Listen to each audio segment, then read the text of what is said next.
ఆంధ్ర రాష్ట్రంలో ఎన్డీఏ ప్రభుత్వం రజకులకు సామాజిక, ఆర్థిక, రాజకీయ పరంగా ప్రాధాన్యత ఇవ్వాలని రజక జనసంఘ జిల్లా అధ్యక్షులు చిలకలపల్లి కట్లయ్య కోరారు. నూతనంగా అధికారం చేపట్టిన ఎన్డీఏ ప్రభుత్వం ఇవ్వనున్న నామినేటెడ్ పోస్టుల్లో రజకులకు ప్రాధాన్యత ఇవ్వాలని రజక జనసంఘ ఏకాభిప్రాయాన్ని వ్యక్తం చేసింది. ఈ మేరకు సోమవారం ఏలూరులోని జిల్లా రజక జనసంఘం కార్యాలయంలో నాయకుల సమావేశం జరిగింది. ఈ మేరకు సభ్యులు పలు సమస్యలపై సమాలోచన చేసి తీర్మానాలు చేశారు.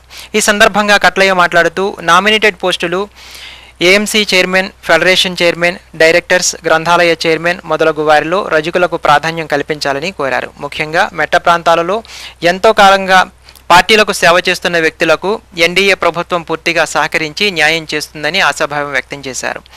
రాష్ట్ర ప్రభుత్వం రజకుల సంక్షేమం గురించి అనేక జీవోలు ఇచ్చినప్పటికీ నూతన ఆంధ్రప్రదేశ్లో సుమారు 70% గ్రామాలకు వృత్తి చెరువులను కేటాయించకపోవడం అధికారుల గ్రామ పంచాయతీల నిర్లక్ష్య వైఖరికి నిదర్శనమని అన్నారు.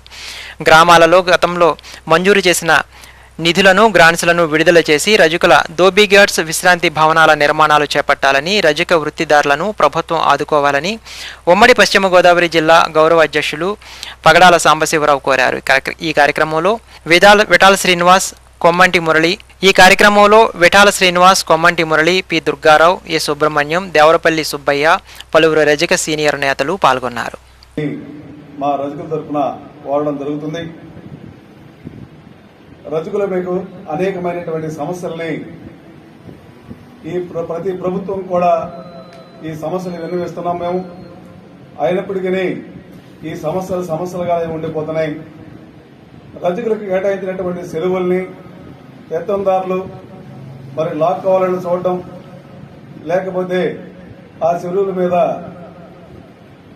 బాగా ఎక్కువ పర్సంటేజ్తో కూడినటువంటి లీజులు వేయడం, ఈ విధంగా మానసికమైన, భౌతికమైనటువంటి దాడుల్ని ప్రజలు ఎదుర్కొంటున్నారు ఈ రాష్ట్రంలో.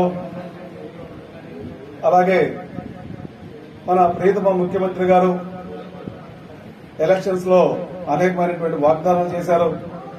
ఆ వాగ్దానంలో భాగంగా రజకులకి నామినేట్ పోస్టుల్ని కేటాయిస్తామని చెప్పేసి అన్నారు. వారు వాగ్దానాన్ని నిలుపుకొని ఏఎంసీ మార్కెట్ కమిటీల్లోనూ అలాగే ఇతరత్ర ఉన్నటువంటి నామినేట్ పోస్టులన్నింటిలో కూడా రజకులకి తగిన ప్రాధాన్యత ఇవ్వాలని మనం కోరుకుంటున్నాం. దానిలో భాగంగా మరమ్మతులకు నిధులు లేకపోవడం వల్ల అనేక గ్రామాల్లో రజకులు చాలా ఇబ్బంది పడుతున్నారు. అయితే జీవో 75లో రజక వృత్తిదారులకు రాష్ట్ర ప్రభుత్వం వ్యవసాయదారులకు ఎలాగైతే ఫ్రీ కరెంట్ ఇచ్చిందో అదేవిధంగా రజకుల చెరువు వద్ద దోబీఘాట్లో కూడా ఫ్రీ కరెంట్ ఇవ్వమని ఆదేశాలు ఇవ్వడం జరిగింది. గత 2018లో అప్పటి తెలుగుదేశం ప్రభుత్వం ఇవ్వడం జరిగింది. అనేక గ్రామాల్లో ఇవి ఇంప్లిమెంట్ అవ్వట్లేదు. ఇదే విషయంలో నేను సిఎండీస్ విశాఖపట్నం, తిరుపతి, అదేవిధంగా విజయవాడ వారితో కూడా మేము గతంలో నేను మాట్లాడటం జరిగింది. They have issued instructions to all SEs of electrical డిపార్ట్మెంట్కి ఇవ్వడం జరిగింది.